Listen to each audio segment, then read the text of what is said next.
దేవుని పరిశుద్ధ నామమునకు స్తోత్రము. దేవుని బిడ్డ చిన్న మాట తీసుకొని మనము సెలవు తీసుకుందాము.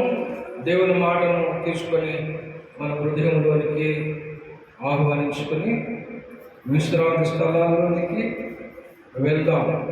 ఆదికాండము 12వ అధ్యాయము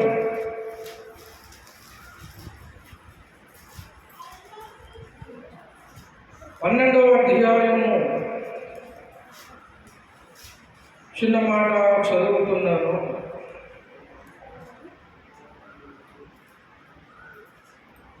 రెండవ వచనం, నిన్ను గొప్ప జనముగా చేసి నిన్ను ఆశీర్వదించి నీ నామమును గొప్ప చేయుదును. నీవు ఆశీర్వాదముగా నుండువు, నిన్ను ఆశీర్వదించు వారిని ఆశీర్వదించెదను, నిన్ను దూషించు వారిని శపించెదను. భూమి యొక్క సమస్త వంశములు నీ యందు ఆశీర్వదింపబడునని అబ్రహాముతో అనగా. దేవుడి యొక్క వాక్యమును మన వెనుకలో దిగించునుగా. దేవుని బిడ్డలారా, చిన్న మాట 5-10 నిమిషాలు తీస్తాను.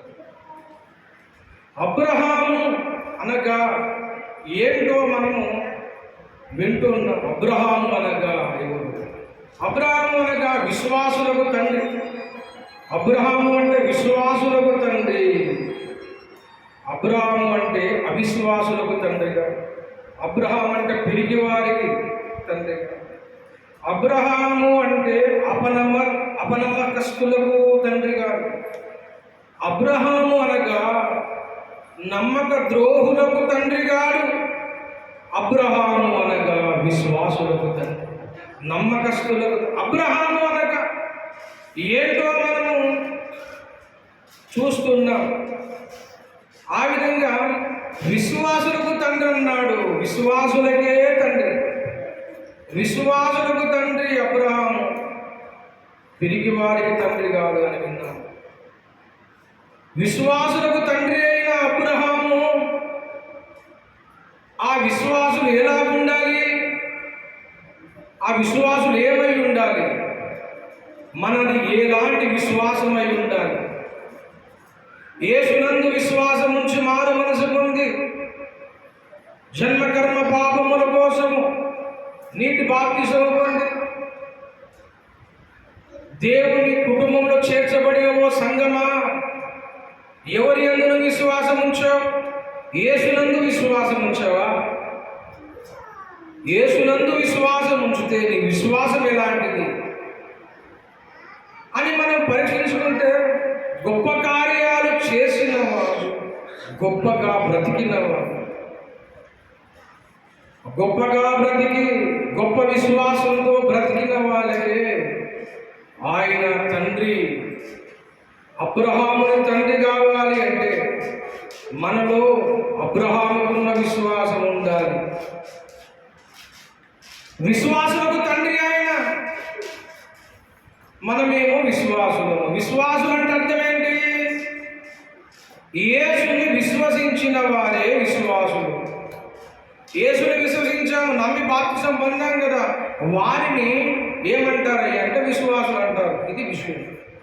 విశ్వాసులు అనగా విశ్వసించిన వారు, యేసుని విశ్వసించిన వారు, నమ్మిన వారు. అయితే అబ్రహాము విశ్వాసము మనకు కావాలి. తర్వాత అబ్రహాము ఎవరికి తండ్రి అయి ఉన్నాడు? విశ్వాసులకు తండ్రి అయి ఉన్నాడు. ఆ విశ్వాసం మనలో ఉండాలి. పులిబిడ్డ పులిలాగానే బతకాలి, పిల్లిలాగా బతకొద్దు. పులిబిడ్డ ఏ విధంగా అరుస్తుంది? పులి ఏ విధంగా గాండ్రిస్తుంది? మ్యావ్ మ్యావ్ అంటదా పులి?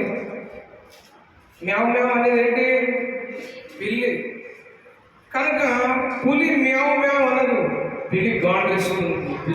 పులికున్న గాండ్రింపే వేరు. పులిబిడ్డవై పిల్లిలాగా ప్రవర్తించవద్దు, పిల్లిలాగా బ్రతకలేము.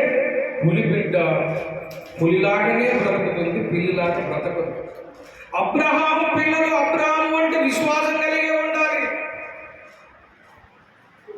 అబ్రహాము పిల్లలని చెప్పుకొని మనం విశ్వాసంలో బలహీనులుగా ఉండవద్దు. మనము శక్తివంతులమై ఉండాలి. యేసయ్య బిడ్డలమని చెప్పుకుంటున్న మనము చీకటంటే భయం, యేసయ్య పిల్లలని చెప్పుకుంటున్న మనము బల్లి అంటే భయం, నల్లి అంటే భయము, పిల్లి అంటే భయం, కుక్క అంటే భయము, బొద్దింకంటే భయం కదా. బల్లి అంటే భయమా? ఎలుకంటే భయం. రకరకాల భయాలు ఉంటాయి. కొందరికి నీడ చూస్తేనే భయం, చీకటి అంటే భయం, ఒకరికొక భయం. కొందరికి నీళ్ళంటే భయం, నీళ్ళలో దిగాలంటే భయం.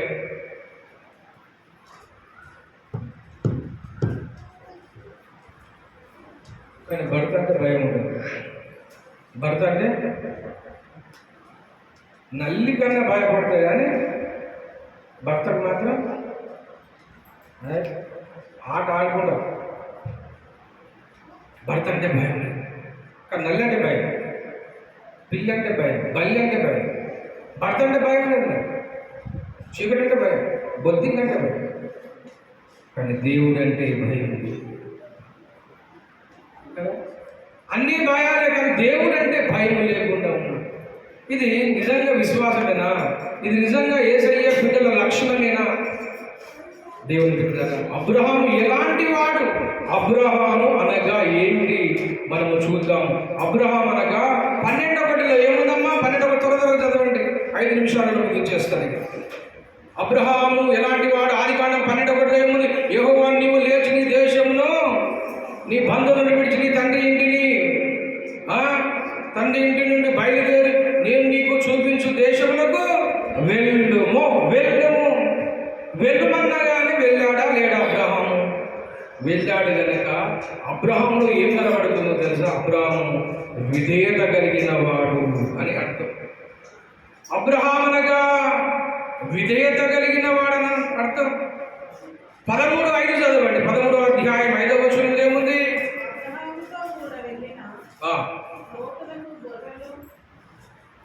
13:5 ఏముంది? యెహోవా నామమున ప్రార్థన చేసిన. ఆదికాండం 13:5 ఏముందమ్మా? యెహోవా నామమున 4 చివరిలో ఏముంది? చివరి మాట అక్కడ అబ్రహాము యెహోవా నామమున ప్రార్థన చేసెను. అంటే అబ్రహాము ఏం చేసిన వాడు తల్లి? ప్రార్థన చేసిన. యెహోవా నామమున ప్రార్థన చేసిన వాడు. 13:9 ఏముంది చూడండి. 13:9 చక్కగా చూడాలి. 13:9 ఏముంది? చదవండి ఆయన.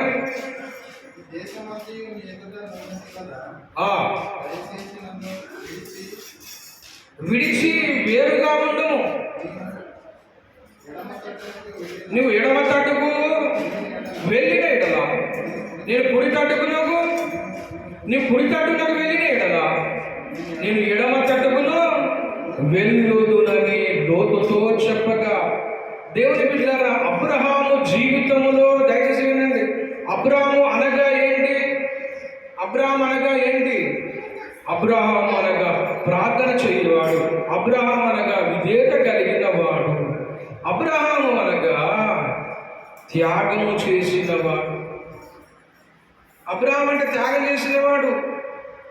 నువ్వు ఎడమ తట్టు వెళ్తానే కుడి తట్టు వెళ్తానే, కుడి తట్టు వెళ్తే ఎడమ తట్టు వెళ్తానని లోతుకు తన అన్న కొడుకుకు చెబుతున్నాడు. లోతు, నీ కాపురులకు నా కాపురులకు యుద్ధం అవుతుంది. నీ సంపద ఎక్కువైపోయింది, నా సంపద ఎక్కువైపోయింది. ఈ గొర్రెల కాపురు కొట్లాడుకుంటున్నారు, నీ జీతగాలు నా జీతగాలు కొట్లాడుకుంటున్నారు. బాబు, ఎందుకు వచ్చిన గొడవ? ఇగో ఈ దేశం అంతా దేవుడు ఇస్తానంటున్నాడు. నువ్వు కుడి తట్టుపోతే నేను ఎడమ తట్టుపోతాను. కాదు, నీవు ఎడమ తట్టే పోతే నేను కుడి తట్టుపోతాను. నీ చాయిస్. నేను బలవంతము చేయనని తన అన్న కొడుకు లోతుకు అవకాశం ఇచ్చి త్యాగము చేసిన వాడు అబ్రహాం. నాకు ఇదే కావాలి అనలేదు అబ్రహాం. నీ ఇష్టమయ్యా, నువ్వు అటు వెళ్తా, అది మంచుకుంటే తీసుకో, నీ ఇష్టం, నీ చాయిస్.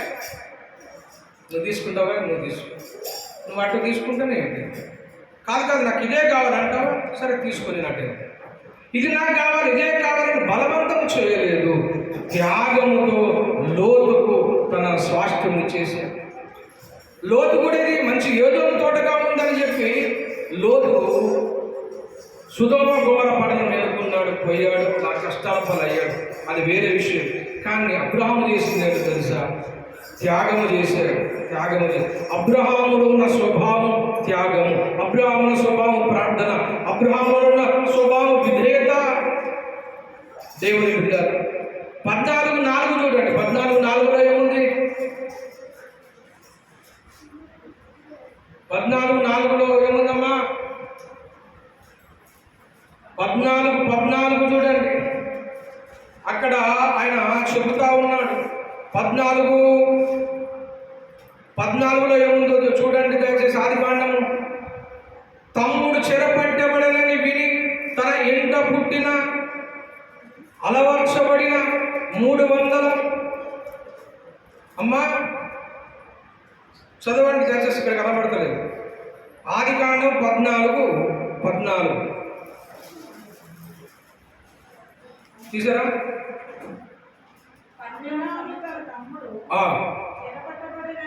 విని అలవర్చబడిన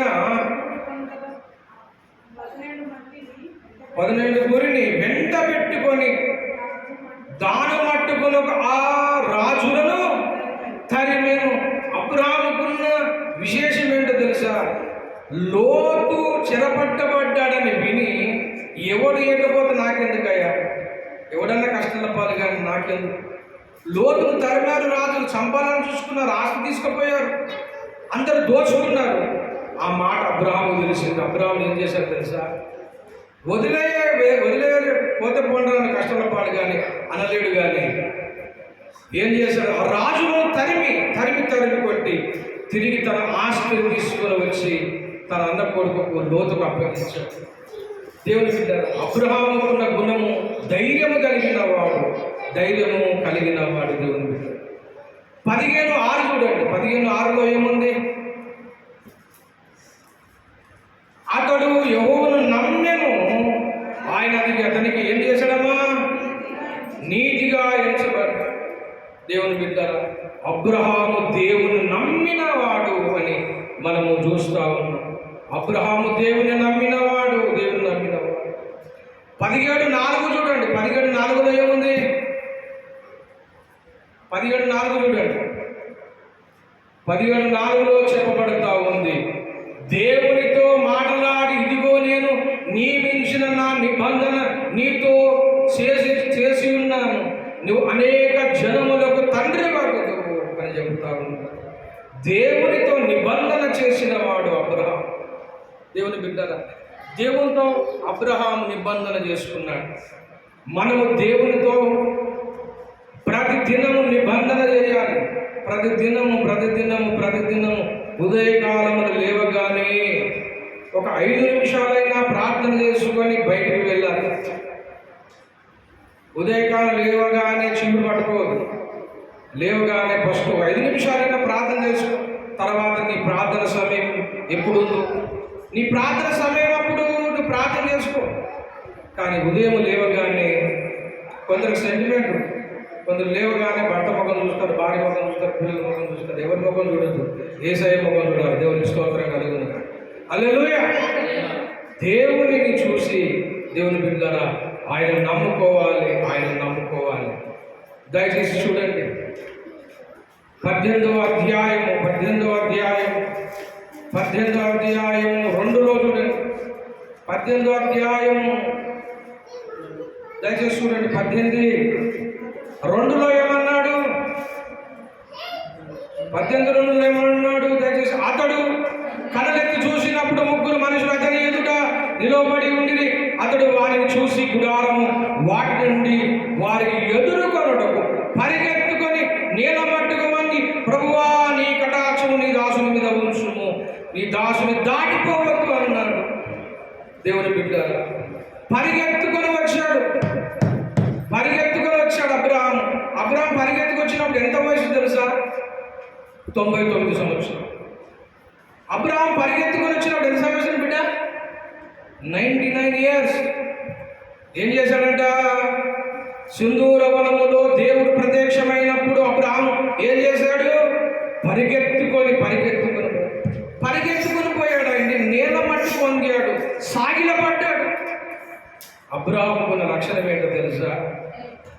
దేవుడు అంటే పరిగెత్తే మనసు ఆయనకుంది. దేవునికి స్తోత్రం కలుగునుగాక. హల్లెలూయా. దేవుడు అంటే పరిగెత్తాలి.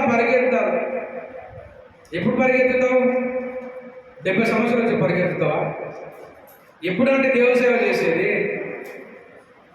కాలు చేతులు బాగున్నప్పుడే కదా, కంటి చూపు బాగున్నప్పుడే కదా దేవుని కోసం పరిగెత్తాలా?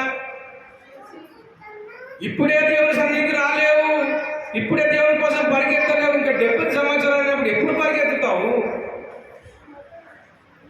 99 సంవత్సరాలు ఉన్నప్పుడు మరి అబ్రహాము పరిగెత్తాడు దేవుని కోసం. 99 సంవత్సరాలు నుండి ఎలా పరిగెత్తాడో తెలుసా? వంగి సాష్టాంగ నమస్కారం పెట్టాడు. మనం ఒకరికొకరు ప్రైజ్లాడు చెప్పుకోం. ఒక అట్లా వస్తుంటే ఎట్లా నడుస్తాం? దాటిపోయిన దాకా ఆ ముంగడ మేనవాళ్ళు ఉంటుంది, ఆ బడదన పడతారు కానీ ప్రైజ్లో మాత్రం చెప్పు. అదే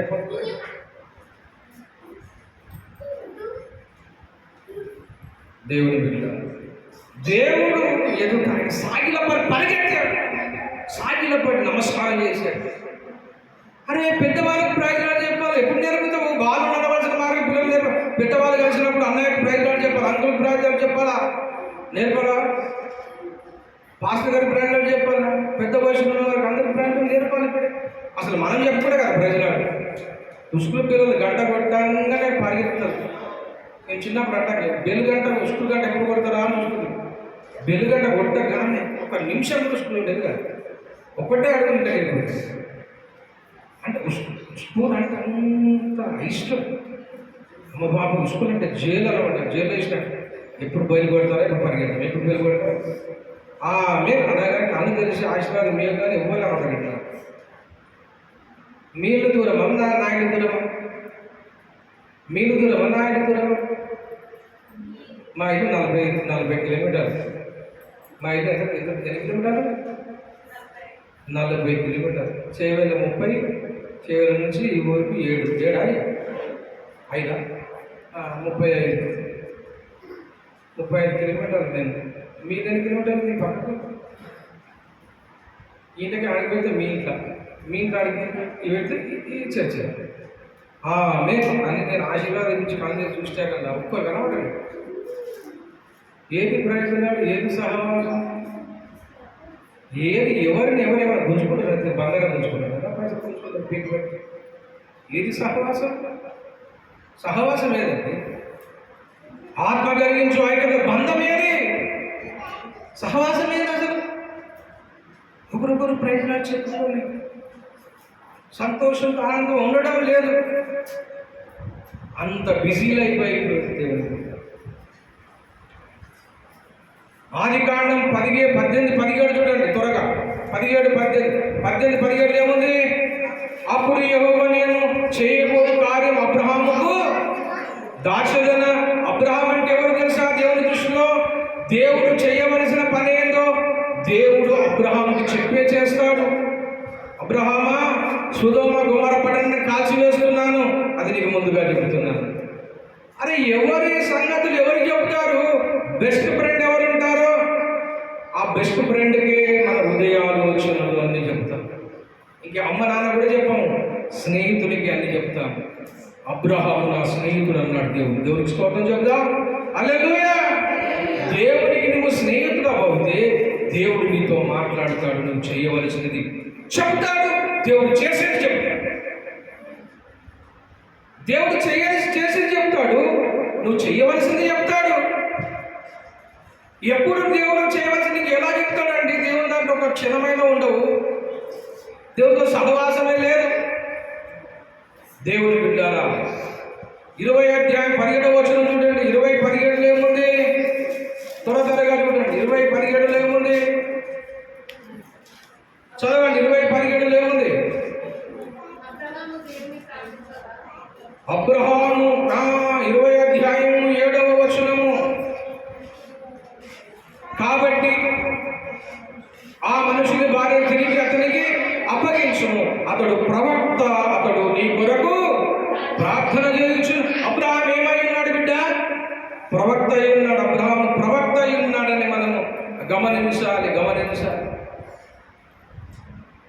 అధ్యాయము 1వ వచనం చూడండి. 22:1 చూడండి దయచేసి. 22:1లో ఏముంది?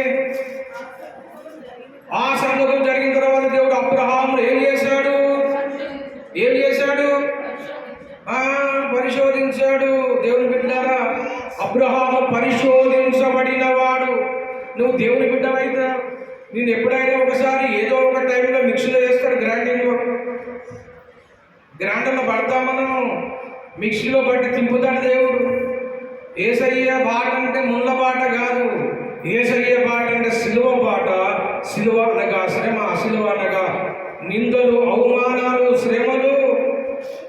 యేసయ్య తన సిలువను ఎత్తుకొని వెంబడించాడు, మనం కూడా సిలువను ఎత్తుకొని వెంబడించాలి. సిలువ లేని క్రైస్తత్వం లేదు. నువ్వు క్రైస్తవుడు అయితే సిలువ ఉంటుంది. దయచేసి చూడండి 12వ వచనం కదండి. 22:12 ఏముందయ్యా? 22:12 ఏముంది? 22:12 ఏముంది? చెయ్యి వేయగము, అతను ఏమి చేయగము, నీకొక్కడై ఉన్న నీ కుమారుని నాకియ్యా, వెనక తీయలేదు. వెనకది అబ్రాహాము అనగా ఎవరు తెలుసా? దేవునికి ఇవ్వవలసిన సమయములో దేవునికి ఇవ్వడానికి వెనక తీయని దేవుడు అబ్రాహాము. అబ్రాహాము ఎవరమ్మా? ఏకైక కుమారుని ఇస్సాకుని ఇవ్వడానికి వెనక తీయలేదు. ఎప్పుడు పుట్టాడు ఇస్సాకు? ఏ వయసులో పుట్టాడు ఇస్సాకు? 100 సంవత్సరాలు పుట్టాడు. ఏకైక కుమారుడు. దేవుడు అడిగాడు మళ్ళీ బలి చేయమని, మరో మాట మాట్లాడకుండా దేవునికి బలి ఇవ్వడానికి వెనక తీయలేదు. దేవునికి స్తోత్రం, హల్లెలూయా. వెనక తీయని వాడు. దేవుని 23:2 చూడండి. 23:2లో ఏముంది?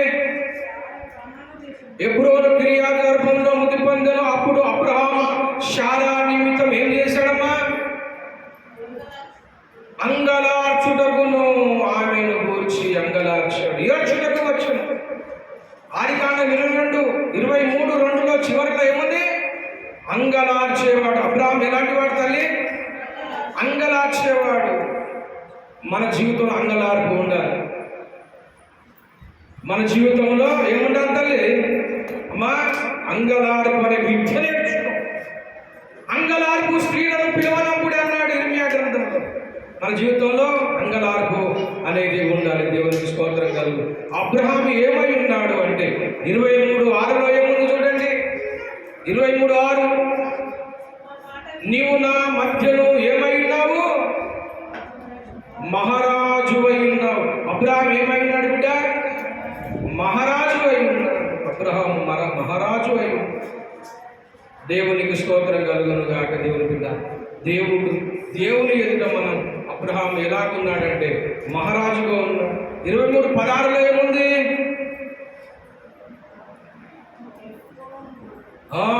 ఎప్పుడో చెప్పిన వెల అనగా భక్తులలో అతని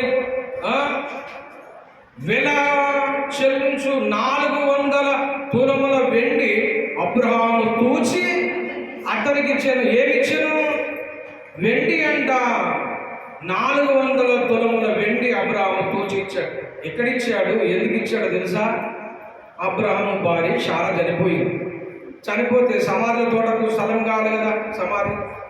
అప్పుడు అక్కడున్న మరి దేవుని బిడ్డల స్థలములో ఉన్న వారికి ఏం చేశాడు తెలుసా? డబ్బులకు సమాధి స్థలం కొన్నాడు. అంటే వాళ్ళన్నారు, నువ్వు మహారాజు అయి ఉన్నావయ్యా, నువ్వు మహారాజు ఉన్నావు, మీకు ఫ్రీగా ఇస్తామని చెప్పారు వాళ్ళు. నీకు ఫ్రీ ఇస్తామయ్యా, నీకు ఫ్రీ ఇస్తామయ్యా, అయ్యా నీకు ఫ్రీ ఇస్తామని చెప్పారు. కానీ అబ్రహాము తీసుకోలేదు. అబ్రహాము ఆత్మాభిమానము కలిగిన వాడు. అబ్రహాము ఆత్మాభిమానం కలిగిన వాడు. ఫ్రీకి ఇస్తానన్నా తీసుకోలేదు, వెల చెల్లించే తీసుకున్నవాడు అబ్రహాము. దేవుని బిడ్డ 24:1 చదవండి. 24:1, అబ్రహాము బహుకాలం గడిచిన వృద్ధుడై ఉండెను, అన్ని విషయములలో. నాతో పాటు చెప్పండి. అబ్రహాము బహుకాలం గడిచిన వృద్ధుడై ఉండెను, అన్ని విషయములలో యెహోవా అబ్రహామును ఆశీర్వదించెను. దేవునికి స్తోత్రం. అబ్రహాం అన్ని విషయాలలో ఆశీర్వించబడినవాడు. దేవుని బిడ్డ, అబ్రహాం అంటే త్యాగం కలిగిన వాడండి. అబ్రహాము అనగా ధైర్యవంతుడు, అబ్రహాం అనగా ప్రార్థనాపరుడు, అబ్రహాం అంటే ప్రవక్త, అబ్రహాం అంటే ధైర్యవంతుడు, అబ్రహాం అంటే విధేయత కలిగిన వాడు, అబ్రహాం అంటే దేవుడు అంటే పరిగెత్తేవాడు. అబ్రహాం అంటామండి, అబ్రహాం విశ్వాసమే లేదు అంటాం. అబ్రహాం పిల్లలు ఎలాగవుతాం? అబ్రహాము దేవుడు, ఇస్సాకు దేవుడు, యాకోబు దేవుడు అని చెప్పుకుంటాం. కానీ అబ్రహాం ఎలాంటి వాడు మనము గ్రహించాలి. కనుక దేవుని బిడ్డలు ఈ దినమున అబ్రహాం కోసం పాటలు పాడడం కాదు, అబ్రహాం కోసం గొప్ప చెప్పుకోవడం కాదు, అబ్రహాముకి ఏ లక్షణములు కలిగి ఉన్నాడు, ఏ విశ్వాసం కలిగి ఉన్నాడు, అలాంటి మనసు కలిగి మనం ఉండాలి. అబ్రహాముకున్న ధైర్యం, అబ్రహాముకున్న త్యాగం, అబ్రహాముకున్న సమర్పణ, తెగింపు అన్నీ మనం కలిగి ఉండాలి. అబ్రహాము శక్తిని మనం పొందుతాం. అప్పుడు అబ్రహాము అన్ని విషయాలలో ఆశీర్వదించబడినట్లుగా మనము ఆశీర్వదించబడతాము. దేవుడి మాట దీవించుగాక. ప్రార్థన చేసుకుని పనిలో ఉంచు. ప్రేమ కలిగిన మా పరిశుద్ధ పరమ తండ్రి యేసయ్యానికి స్తోత్రం. అబ్రహాము ఏమేమై ఉన్నాడో ఈ దినమున మేము చూశాము నాయన. అబ్రహాము విధేయత కలిగిన వాడు, సమర్పణ కలిగిన వాడు, ధైర్యం కలిగిన వాడు, వెనుక తీయని వాడు, ప్రార్థన పరుడు, ప్రవక్త, మహారాజు, ఆత్మాభిమానము కలిగిన వాడు. దేవానికి స్తోత్రం తండ్రి. నీకోసం పరిగెత్తేవాడు, త్యాగము చేసేవాడు. అబ్రహాముకున్న లక్షణములు, అబ్రహాముకున్న మనస్సు, అబ్రహాముకున్న విశ్వాసము, అబ్రహాముకున్న గుణ లక్షణాలు మాకందరికీ దయచేయండి. అబ్రహాముకున్న ఆశీర్వాదాలకు వారసులను చేసి పంపించండి. అందరిలో ఈ వాక్యం ఫలింపజేయమని యేసు నామమున వేడుకుంటున్నాము మా పరమ తండ్రి. దేవుని ప్రేమ, కుమారుడి కృప, పరిశుద్ధాత్మ సహసన్నిధి కూడుకున్న మనకును భూలోకమున సకల భక్త కోటికి సదాకాలము తోడై ఉండును గాక. ఆమేన్, ఆమేన్, ఆమేన్. దేవుడి నుండి దీవించి ఆశీర్వదించుగాక. Praise the lord.